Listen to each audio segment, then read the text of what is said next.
வணக்கம் மக்களே, welcome back to our channel. நம்ம வாழ்க்கையில் எல்லாருமே பார்த்தீங்கன்னா எதனா ஒன்று அச்சீவ் பண்ணணும், வாழ்க்கையில் எதனா ஒரு சக்ஸஸ் நோக்கி போகணும், நம்மளுக்கு எதனா ஒரு கோல்ஸ் இருக்கும், அதை நோக்கி நம்ம ட்ராவல் பண்ணணும் அப்படின்னு சொல்லிட்டு நிறைய பேர் யோசிச்சுக்கிட்டே இருப்போம். ஆனால் நிறைய பேரால் அந்த இலக்கம் நோக்கி நகர முடியாமல் இருக்கும். அதுக்கு காரணம் என்ன தெரியுமா? சில விஷயத்தை அவங்க வாழ்க்கையில் பின்பற்றாமல் இருக்கிறதுனால தான் அவங்களால வாழ்க்கையில் அவங்க நினச்ச மாதிரியான ஒரு வாழ்க்கையை, அதாவது அவங்க விருப்பத்துக்கு ஏற்ற மாதிரி ஒரு வாழ்க்கையை வாழ முடியாமல் கடமைக்குன்னு கஷ்டத்துக்குன்னு ஏதோ ஒரு வேலை செஞ்சுக்கிட்டு அவங்க வாழ்க்கையை தள்ளிக்கிட்டே இருக்காங்க. ஸோ இதை அவாய்ட் பண்ணணும் அப்படின்னா, நம்மளுடைய கோலை நோக்கி ட்ராவல் பண்ணணும், நம்ம அந்த கோலில் சக்ஸஸ் ஆகணும் அப்படின்னா என்னென்ன விஷயங்களை பின்பற்ற வேண்டியது அப்படின்றத ஒரு 4 விஷயத்தை மிக முக்கியமாக பார்க்க போகிறோம். அதுக்கு முன்னாடி நம்ம சேனலை சப்ஸ்கிரைப் பண்ணல அப்படின்னா மறக்காமல் சப்ஸ்கிரைப் பண்ணிட்டு ஃபாலோ பண்ணுங்கள். முதல்ல டிசைர் அப்படின்னு சொல்கிறேன். டிசைர் அப்படின்றது நம்மளுக்கான கோலை நோக்கி விருப்பம் இருக்கணும். அதாவது நம்ம வாழ்க்கையில் நம்ம பயணிக்கும் போது நிறைய தடங்களும், நிறைய கஷ்டங்களும், நிறைய நெகட்டிவான விஷயங்களும், நிறைய நெகட்டிவான பீப்புள்ஸும் நம்ம பார்க்க வேண்டிய சூழ்நிலை கண்டிப்பாக ஏற்படும். இந்த மாதிரி சூழ்நிலையிலலாம் நம்மளுடைய கோலை நம்ம அவாய்ட் பண்ணிவிட்டு திருப்பியும் நம்ம பழைய வேலைக்கே போயிடுவோம்பா, பழைய லைஃபுக்கே போயிடுவோம் அப்படின்னு சொல்லிட்டு ஃபீல் பண்ணக்கூடாது. நம்மளுடைய கோலை நோக்கி நம்மளுக்கு ஒரு மிகப்பெரிய விருப்பம், அதாவது டிசைர் இருக்கணும். புரிய வைக்கிற மாதிரி ஒரு கதை ஒன்று சொல்கிறேன். 2 ஃப்ரெண்ட்ஸ் இருந்தாங்க. ஒரு ஃப்ரெண்ட்ஸ் இன்னொருத்தங்கிட்ட சொன்னால், எனக்கு டிசைர்னா என்னன்னு தெரியணும், விருப்பம் அப்படின்றத நான் எப்படி புரிஞ்சுக்கணும் அப்படின்னு சொல்லிட்டு ஒரு ஃப்ரெண்டு ஒருத்தங்கிட்ட கேட்குறான். அந்த இன்னொரு ஃப்ரெண்டு, நான் இதை பற்றி உனக்கு நாளைக்கு சொல்கிறேன், நாளைக்கு நீ அந்த குளத்தாண்ட வந்துடு அப்படின்ற மாதிரி சொல்கிறான். நாளைக்கு அடுத்த நாள் காலையில் அந்த ஃப்ரெண்ட் சொன்ன மாதிரி இவனும் குளத்துக்கிட்டு போய் நிற்கிறான். இப்போ திடீர்னு அந்த பையன் என்ன பண்ணுறான், அவனுடைய ஃப்ரெண்டை அந்த குளத்துல தள்ளி விட்டு தலையை பிடிச்சி தண்ணிக்குள்ளே முங்குறான். ஒரு 2 நிமிஷம் கழிச்சு அந்த பையன் அவனோட ஃப்ரெண்டு தலையை தூக்கிட்டு, இப்போ நீ தண்ணிக்குள்ளே இருக்கும்போது உனக்கு என்ன ரொம்ப தேவைப்பட்டது அப்படின்னு கேட்குறான். அதுக்கு அவன் ஃப்ரெண்டு, எனக்கு மூச்சு தேவைப்பட்டது அப்படின்ற மாதிரி சொல்கிறான். மூச்சு மட்டும்தான் உனக்கு தேவைப்பட்டதா, இல்லை உனக்கு வேறு எதனா தேவைப்பட்டதா நீ தண்ணிக்குள்ளே இருக்கும்போது அப்படின்னு கேட்கும்போது, இல்லை எனக்கு எதுவுமே தேவைப்படல, எனக்கு அப்போதைக்கு நான் மூச்சு விட்டால் போதும், எனக்கு காற்று இருந்தால் போதும் அப்படின்றது மட்டும்தான் நான் யோசிச்சேன் அப்படின்னு சொல்கிறான். ஸோ இதுதான் டிசைர்னு சொல்கிறேன். உனக்கு தண்ணிக்குள்ளே இருக்கும்போது எதை பற்றியுமே கவலைப்படாமல் உனக்கு எது தேவையோ அதை பற்றியே நீ யோசிச்சுட்டு இருந்தியோ, அதே மாதிரி வாழ்க்கையில் நீ எதை நோக்கி போகணுமோ அதை பற்றி மட்டும்தான் யோசிக்கணும். நீ சக்ஸஸ் ஆகணும்னு நினச்சனா சக்ஸஸை பற்றி மட்டும்தான் யோசிக்கணும். அதை விட்டுட்டு நெகட்டிவான விஷயங்கள், நெகட்டிவான பீப்புள்ஸ், நெகட்டிவான இதுகளெல்லாம் நம்ம யோசிச்சுக்கிட்டு இருந்தோம் அப்படின்னா கண்டிப்பாக நம்மளுடைய கோலை நம்மளால் அச்சீவ் பண்ண முடியாது. ஸோ உன்னுடைய வாழ்க்கையில் நீ சாதிக்கணும் அப்படின்னா உனக்கு பிடிச்ச விஷயத்த மேலே நீ டிசைராக இருக்கணும், விருப்பமாக இருக்கணும், அது மட்டும்தான் நீ யோசிச்சுட்டு இருக்கணும் அப்படின்னு சொல்கிறோம். Number 2, work ethics. நம்மளுடைய வேலையில் நம்ம ஒரு எத்திக்ஸ் ஃபாலோ பண்ணோம். நம்ம என்ன பண்ணுறோம், எவ்வளோ நேரம் வேலை செய்கிறோம், எந்த வேலை செய்ய போகிறோம், ஒரு நாளைக்கு நான் இவ்வளோ நேரம் வேலை செய்ய போகிறேன், ஒரு வாரத்துக்கு 60 மணி நேரம் வேலை செய்ய போகிறேன், ஒரு மாதத்துக்கு இவ்வளோ வேலை செய்ய போகிறேன் அப்படின்னு ஒரு ஸ்கெடியூல் நம்ம போட்டு வச்சுருக்கணும். இதுக்கு பேர் தான் ஒர்க் எத்திக்ஸ்ன்னு சொல்கிறோம். நம்ம என்ன பண்ணுறோன்னே தெரியாமல் என்னென்னமோ வேலை செஞ்சுக்கிட்டு இருந்தோம் அப்படின்னா அதை நோட் பண்ணாமல், நம்ம ஒரு ஸ்கெடியூலாக ஃபாலோ பண்ணாமல் இஷ்டத்துக்கு வேலை செஞ்சோம் அப்படின்னா கண்டிப்பாக நம்மளால் வாழ்க்கையில் வெற்றி அடையவே முடியாது. நம்ம மிக முக்கியமாக ஃபாலோ பண்ண வேண்டிய 2வது விஷயம் என்ன அப்படின்னா இந்த ஒர்க் எத்திக்ஸ் தான். இந்த ஒர்க் எத்திக்ஸ் அப்படின்றது நம்ம செய்யக்கூடிய வேலையில் நம்ம நேர்மையாக இருக்கணும். அது மட்டும் இல்லாமல் அந்த வேலையை நம்ம எவ்வளோ செய்கிறோம், எப்படி செய்ய போகிறோம், என்ன பண்ண போகிறோம் அப்படின்றத ஸ்கெடியூல் பண்ணி வேலை செய்யணும். Number 3, attitude. அதாவது இந்த ஆட்டிடியூடை மனப்பான்மை சொல்லுவாங்க. மனப்பான்மை அப்படின்னா என்னன்னா, நம்ம வாழ்க்கையில் நடக்கிற 80% காரணம் என்ன அப்படின்னா இந்த ஆட்டிடியூட் தான். உங்களுடைய ஆட்டிடியூட்னால தான் நீங்கள் உங்கள் வாழ்க்கையை இப்படி வாழ்ந்துட்டு இருக்கீங்க. அந்த வாழ்க்கை பாசிட்டிவாக இருக்கலாம், நெகட்டிவாக இருக்கலாம், நீங்கள் சந்தோஷமாக இருக்கலாம், இல்லை சந்தோஷம் இல்லாமல் இருக்கலாம். அதுக்கு மிக முக்கியமான காரணம் உங்களுடைய ஆட்டிடியூட் மட்டும்தான். நிறைய பேர் என்ன நினைக்கிறாங்க அப்படின்னா, நம்ம ஒரு வேலை செய்கிறோம், அந்த வேலையில் நம்ம ரொம்ப டெக்னிக்கலாக இருந்தால் போதும், நம்ம வாழ்க்கையில் ஜெயிச்சிடலாம், அந்த வேலையில் ஜெயிச்சிடலாம், நிறைய பணத்தை சம்பாதிச்சிடலாம் அப்படின்னு நினைக்கிறாங்க.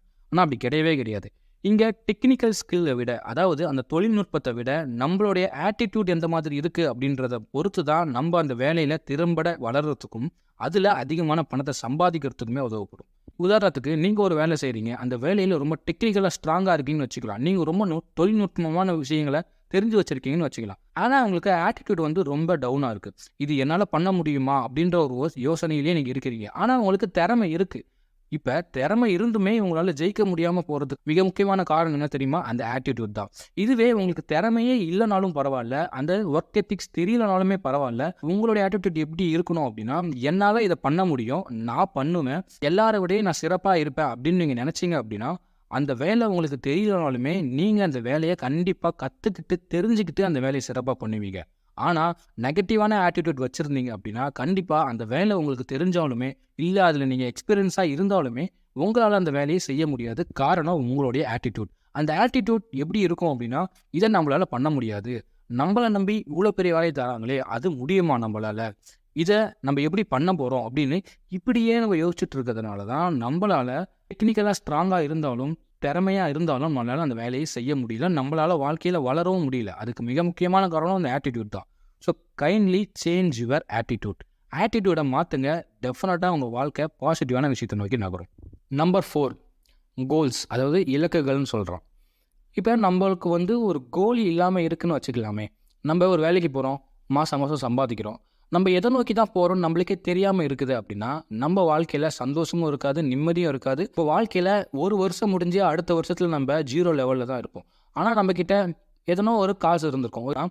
நம்மளால் வாழ்க்கையில் ஒரு முன்னேற்றமான நிலைக்கு போக முடியாமல் தான் இருந்திருக்கும். அதுக்கு மிக முக்கியமான காரணம் நம்ம எந்த ஒரு கோல்ஸையுமே ஃபாலோ பண்ணாமல் வச்சில்லாமல் வேலை செஞ்சதுனால தான். எப்பயுமே நம்ம வாழ்க்கையில் ஒரு உயரத்தை நோக்கி போகணும் அப்படின்னா நம்மளுக்கு ஒரு கோல்ஸ் இருக்கணும்.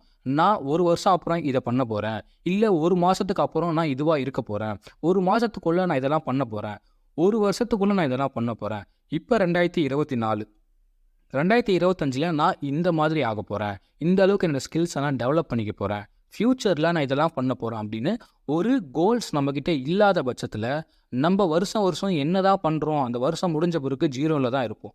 அடுத்த வருஷம் ஸ்டார்ட் ஆகும், அப்பயும் நம்ம கோல் இல்லாமல் போனோம் அப்படின்னா வாழ்க்கையில் நம்ம ஒரு ஸ்டெப்பிங் இன்டு சக்ஸஸ்ன்னு சொல்லுவாங்க. படிக்கட்டு ஏற ஏற தான் நம்மளால் வாழ்க்கையில் வெற்றி ஏற முடியும். ஸோ அந்த மாதிரி ஒரு விஷயமே நம்ம வாழ்க்கையில் நடக்காமல் போகிறதுக்கு வாய்ப்பு இருக்குது. நீங்கள் யோசிச்சு பாருங்களேன், நம்மளுக்கு ஃப்யூச்சர் கோல்ஸே இல்லை, நம்ம என்ன ஆக போகிறோம் என்ன பண்ண போகிறோன்னே தெரியாமல் காலையில் போகிறோம், சாயந்தரம் வரோம், மாதம் ஒரு சம்பளம் வருது, அதை வச்சு குடும்பத்தை ஓட்டுறோம். இதில் என்ன நம்மளுக்கு பெருசாக சந்தோஷம் வந்துட போது நீங்கள் நினைக்கிறீங்க?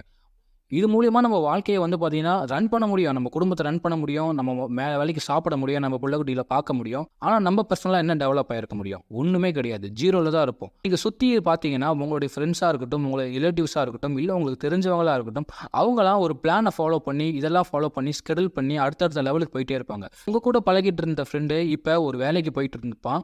ஆனால் அடுத்த வருஷம் அவனை பார்த்தீங்கன்னா அவனே ஒரு கம்பெனி ஆரம்பித்து MD சீட்டில் உட்காந்துருப்பான். ஆனால் நீங்கள் என்ன பண்ணியிருப்பீங்க? வேலைக்கு மட்டும்தான் போயிருப்பீங்க. சரி, உங்ககிட்ட வந்து நீங்கள் என்னடா பண்ண போகிறீங்க அப்படின்னு வேறுனா உங்ககிட்ட கேட்டால் தெரியல அப்படின்னு சொல்லுவீங்க. ஸோ இந்த மாதிரியான வார்த்தையெல்லாம் அவாய்ட் பண்ணுங்கள். எப்பயுமே உங்கள் வாழ்க்கையில் நீங்கள் ஒரு கோலை நோக்கி போங்க. அந்த கோல் பெரிய கோலாக இருக்கலாம், இல்லை சின்ன கோலாக இருக்கலாம். அந்த கோலை நோக்கி நீங்கள் போகும்போது பெரிய அளவில் டெவலப் ஆகனாலுமே பரவாயில்ல. அதாவது இந்த வருஷம் முடியும் போது நான் அந்த கோலை அச்சீவ் பண்ணோம் அப்படின்னு கிடையாது. ஆனால் ஒரு கோல் உங்ககிட்ட இருக்கணும். நீங்கள் எப்போனா ஒரு காலத்தில் அந்த கோலை உங்களால் அச்சீவ் பண்ண முடியும். அப்படி நீங்கள் ஒரு கோலை நோக்கி போகும்போது தான் உங்கள் வாழ்க்கையில் நீங்கள் சின்ன சின்ன சந்தோஷத்தை அனுபவிக்க முடியும். எதுவுமே இல்லாமல் போனீங்க அப்படின்னா வாழ்க்கையில் எந்த சந்தோஷத்தையுமே அனுபவிக்க முடியாது. சுற்றி இருக்க எல்லாருமே பெரிய ஆள் ஆகிடுவோம். நீங்கள் வாழ்க்கையில் நீங்கள் ஜெயிக்கணும் அப்படின்னா மிக முக்கியமாக ஃபாலோ பண்ணக்கூடிய இந்த 4 விஷயத்தை தெரிஞ்சுக்கோங்க. இதை திருப்பி கேட்டு பாருங்கள். இதில் என்ன டவுட் இருந்ததுன்னா கமெண்ட்டில் மறக்காமல் சொல்லுங்கள். இந்த வீடியோ பற்றி என்ன நினைக்கிறீங்க அப்படின்றத மறக்காமல் கமெண்ட்டில் சொல்லுங்கள். தேங்க்ஸ் ஃபார் வாட்சிங்.